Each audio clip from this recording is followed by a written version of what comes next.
எமது சேனலை சப்ஸ்கிரைப் செய்து எம்மோடு இணைந்திடுங்கள். சஜித்திற்கு பிறகு ஜனாதிபதியாகும் நாமல் வெளியான தகவல்.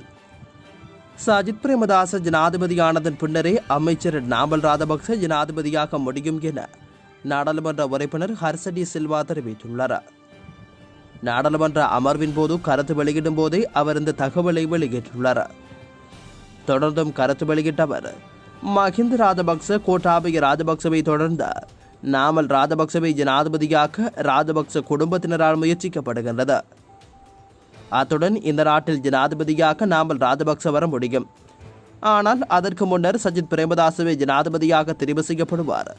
எனவே சஜித்துக்கு பின்னரே நாமல் ராஜபக்ச ஜனாதிபதி ஆவார் என அவர் குறிப்பிட்டுள்ளார். இலங்கையில் இன்றைய தினம் பதிவாகிய கோவிட் தொற்றாளர்களின் நிலவரம். இலங்கையில் இன்று மேலும் 2780 பேருக்கு கோவிட் தொற்று உறுதி செய்யப்பட்டுள்ளது.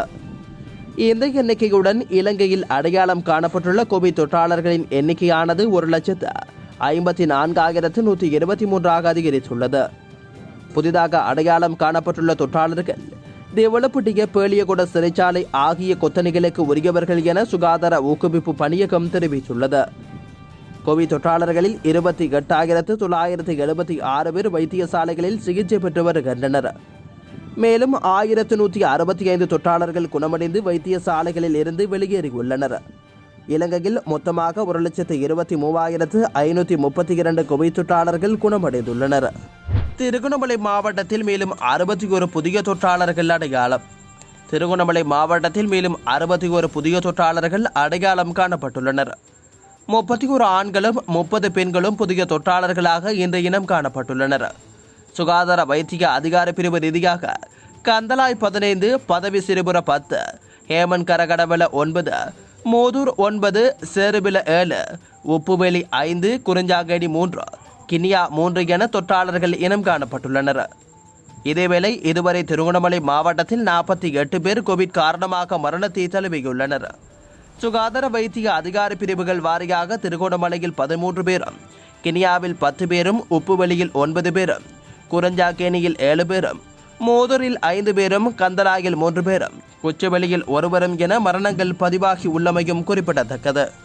துறைமுக நகர ஆணைக்குழு சட்டமூலம் என்பது வேறு பிராந்தியத்திற்கான சட்டங்கள். அனரகுமார திசாநாயக்க. கொழும்பு துறைமுக நகர விசேட பொருளாதார ஆணைக்குழு சட்டமூலத்தில் இருப்பது வேறு பிராந்தியத்திற்கான சட்டங்கள் என தேசிய மக்கள் சக்தியின் நாடாளுமன்ற உறுப்பினர் அனரகுமார திசாநாயக்க தெரிவித்துள்ளார். துறைமுக நகர விசேட பொருளாதார ஆணைக்குழு தொடர்பான சட்டமூலம் குறித்த விவாதத்தில் இன்று கலந்து கொண்டு உரையாற்றும் போதே அவர் இதனை குறிப்பிட்டுள்ளார். துறைமுக நகர பிராந்தியத்திற்கு இலங்கையின் சில சட்டங்கள் உள்ளடக்கப்பட்டுள்ளதுடன் வேறு சட்டங்களில் இருந்து அந்த பிராந்தியத்திற்கு விளக்கம் அளித்துள்ளனர். பல சட்டங்கள் அந்த பிராந்தியத்திற்காக தளர்த்தப்பட்டுள்ளன. இந்த சட்டமூலத்தில் நாடாளுமன்றத்திற்கு கீழ் கொண்டுவரப்படாத 7 சட்டங்கள் இருக்கின்றன. துறைமுக நகரம் இந்த 7 சட்டங்களுக்கு உட்படுத்தப்பட மாட்டாது. சட்டமூலம் நாட்டின் நிதித்துறையுடன் சம்பந்தப்பட்டுள்ளதுடன் மேலும் 14 சட்டங்கள் ஆணைக்குழுவிற்கு தேவையான வகையில் திருத்துவதற்கும் அதிகாரம் வழங்கப்பட்டுள்ளது எனவும் அனரகுமார திசாநாயக்க சுட்டிக்காட்டியுள்ளார். துறைமுக நகர சட்டமூலம் அரசியலமைப்பு சட்டத்திற்கு எதிரானது அல்ல. நீதி அமைச்சர். துறைமுக நகர விசேட பொருளாதார வலயம் புதிதாக ஏற்படுத்தப்பட்ட ஒன்றல்ல எனவும் உலகில் இப்படியான பொருளாதார வலயங்கள் அதிக அளவில் இருப்பதாகவும் அமைச்சர் அலிசப்ரி தெரிவித்துள்ளார். உலக வங்கியின் அறிக்கையை மேற்கோள் காட்டி இன்று நாடாளுமன்றத்தில் உரையாற்றிய அலிசப்ரி, துறைமுக நகரம் போன்ற உலகில் 5383 வலயங்கள் இருப்பதாகவும் அவற்றில் சில வெற்றிகரமாக அமைந்ததாகவும் சில தோல்வியடைந்தன எனவும் குறிப்பிட்டுள்ளார். இலங்கையில் பிராந்திய பொருளாதார வல்லரசுகளான தென்கொரியா, இந்தியா, மலேசியா, துபாய் ஆகிய நாடுகளுடன் போட்டியிடுகின்றது. எதிர்க்கட்சிகள் பூச்சாண்டியை காட்டி அந்நாடுகளிடம் இருந்து சாதகங்களை பெற முயற்சிப்பதாகவும் நீதியமைச்சர் குற்றம் சுமத்தியுள்ளார். துறைமுக நகர சட்டமூலம் தொடர்பாக உயர் நீதிமன்றம் வழங்கிய தீர்ப்பை எதிர்க்கட்சிகள் வாசித்தனவா என கேள்வி எழுப்பியுள்ள நீதியமைச்சர், சரியாக வாசித்து அறிந்திருந்தால் எதிர்க்கட்சியினர் பல வாதங்களை முன்வைத்திருக்க மாட்டார்கள் எனவும் குறிப்பிட்டுள்ளார். நாட்டின் சில விடயங்களுடன் ஒப்பிடும்போது அரசியலமைப்பு சட்டத்தில் எந்த சரத்தும் மீறப்படாது என உயர் நீதிமன்றம் குறிப்பிட்டுள்ளது. சட்டம் பற்றிய சிறிய புரிதலேனும் இருந்தால் துறைமுக நகர சட்டம் மூலம் அரசியலமைப்பு சட்டத்திற்கு எதிரானது என எதிர்க்கட்சிகள் கூறாது எனவும் அலிசபரி குறிப்பிட்டுள்ளார். கோவிட் நிமோனியா காரணமாகவே அதிகமான உயிரிழப்புகள் ஏற்படுகின்றன. கோவிட்-19 வைரஸ் தொற்றுக்கு உள்ளானவர்கள் என அடையாளம் காணப்படும் பல நபர்கள் நிமோனியா காரணமாகவே அதிகளவில் வைத்தியசாலையில் அனுமதிக்கப்பட்டு வருவதாகவும், குறிப்பாக வயதானவர்களுக்கு கோவிட் தொற்றினால் நிமோனியா அதிகரிக்க கூடுமெனவும் விசேட மருத்துவ நிபுணர் ஆனந்த விஜயவிக்ரம தெரிவித்துள்ளார். நீரிழிவு, உயர் இரத்த அழுத்தம் போன்ற நோய்கள் உள்ளவர்கள் நிமோனியா ஏற்பட்டு ஆபத்தான நிலைமை ஏற்படும் எனவும் அவர் குறிப்பிட்டுள்ளார். உலகம் முழுவதும் பரவி வரும் புதிய கோவிட் திரிவுகளின் பிரதான நோயாக நிமோனியா அடையாளம் காணப்பட்டுள்ளது. தற்போது நிமோனியா நோய் அறிகுறிகள் காணப்படும் கோவிட் தொற்றுக்கு உள்ளான 1000க்கும் மேற்பட்ட நோயாளிகள் வைத்தியசாலைகளில் சிகிச்சை பெற்று வருகின்றனர். நிமோனியாவுக்கு சிகிச்சை அளித்தாலும் அவர்கள் நோயாளிகள் உயிரிழக்கும் சந்தர்ப்பங்கள் அதிகமாகும். எனினும் ஏற்கனவே பல நிமோனியா நோயாளிகளை காப்பாற்ற முடிந்துள்ளது. இலங்கையில் பலரது இறப்புக்கு காரணம் நிமோனியா என குறிப்பிட்டுள்ளது. 60 வயதுக்கும் மேற்பட்டவர்களுக்கு அதிகமான ஆபத்து காணப்பட்டதுடன் இதற்கு அமைய கோவிட் நோய் எதிர்ப்பு சக்தி தடுப்பூசிகளை அவர்களுக்கு வழங்குவதில் முன்னுரிமை அளிக்க தீர்மானிக்கப்பட்டுள்ளது. எவ்வாறாயினும் இளம் வயது நபர்களும் கோவிட் நிமோனியா காரணமாக உயிரிழப்பது அதிகரித்துள்ளது எனவும் மருத்துவர் ஆனந்த விஜயவிக்ரம குறிப்பிட்டுள்ளார். ஈழத்தை வழங்க மறுத்த அரசாங்கம் சீலத்தை வழங்கியுள்ளது. சுமந்திரன். ஈழத்தை வழங்க மறுத்த தற்போதைய அரசாங்கம் தற்போது சீலத்தை வழங்கியுள்ளதாக தமிழ் தேசிய கூட்டமைப்பின் நாடாளுமன்ற உறுப்பினர் எம்.ஏ. சுமந்திரன் தெரிவித்துள்ளார். கொழும்பு துறைமுக நகர் தொடர்பிலான நாடாளுமன்ற விவாதத்தில் பங்கேற்று உரையாற்றிய போதே அவர் அந்த விடயத்தினை குறிப்பிட்டுள்ளார். கோவிட் பெருந்தொற்று அபாய நிலை 4 இருப்பதாகவும் அரசாங்கம் 3ஆம் நிலையில் இருப்பதாக கூறிய போதிலும் உண்மை அதுவல்ல எனவும் அவர் குறிப்பிட்டுள்ளார். நாடு பெருந்தொற்று ஒன்றுடன் போராடி வரும் எவ்வாறான ஒரு தருணத்தில் கொழும்பு துறைமுக நகர தொடர்பில் விவாதம் நடத்துவதற்கு தாம் எதிர்ப்பை வெளியிடுவதாகவும் அவர் குறிப்பிட்டுள்ளார்.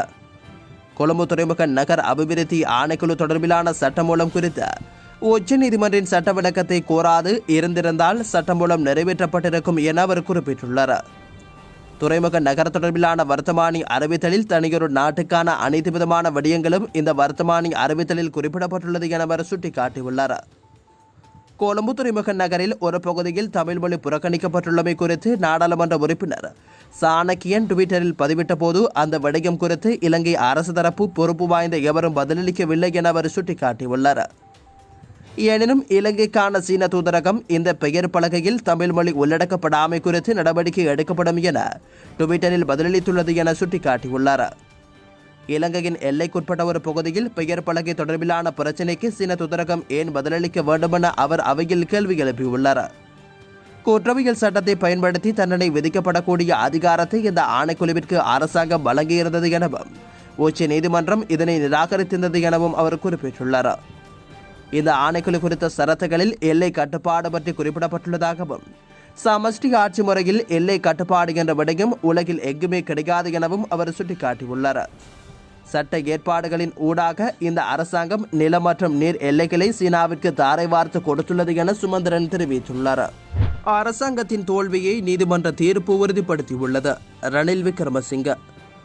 கொழும்பு துறைமுக நகர் ஆணைக்குழு சட்டமூலம் தொடர்பில் உயர் நீதிமன்றம் வழங்கிய தீர்ப்பானது ராஜபக்ச ஆட்சியின் படுமோசமான தோல்வியை வெளிப்படுத்துவதாக உள்ளது.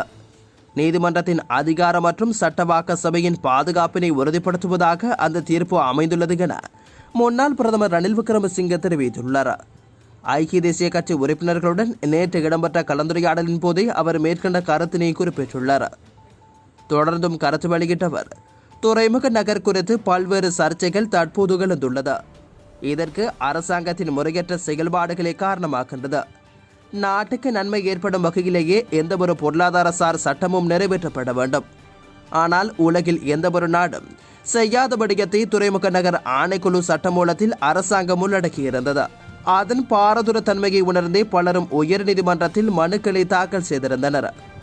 நாட்டுக்கு நன்மை ஏற்படும் வகையில் தீர்ப்பும் அமைந்துள்ளது. அடுத்த கட்டமாக பொருளாதார அபிவிருத்திகள் குறித்து சிந்திக்க வேண்டும். துறைமுக நகரை பொறுத்தவரையில் பிராந்தியத்தின் முக்கிய நிதி நகரமாக அமையப்பெறவுள்ள நிலையில் இங்கு இந்திய முதலீட்டாளர்களின் வருகை கேள்விக்குறியாகியுள்ளது. அதற்கு இந்த அரசாங்கத்தின் மீதான நம்பிக்கையற்ற தன்மையே காரணமாகின்றது. இந்த நிலைமை சீனாவுக்கும் பாரிய நட்டத்தை ஏற்படுத்தும் வகையில் அமைக்கின்றது. எவ்வாறாயினும் துறைமுக நகர் ஆணைக்குழு சட்டமூலம் குறித்த உயர் நீதிமன்றத்தின் தீர்ப்பின் பிரகாரம் 24 மணித்தியாலத்தில் துறைமுக நகரில் வர்த்தகத்தை எந்தவொரு தரப்பினராலும் ஆரம்பிக்க முடியாது என்பதுடன் இலங்கையின் உள்ளக பொறிமுறைக்கு அமைவாக 2 வாரத்துக்குள் பூர்வாங்கல் நடவடிக்கைகளை முன்னெடுக்கக்கூடியதாக இருக்கும். இந்த தன்மையானது நாட்டின் தேசிய சட்ட கட்டமைப்பிற்கு முக்கியமானதாகின்றது என அவர் குறிப்பிட்டுள்ளார்.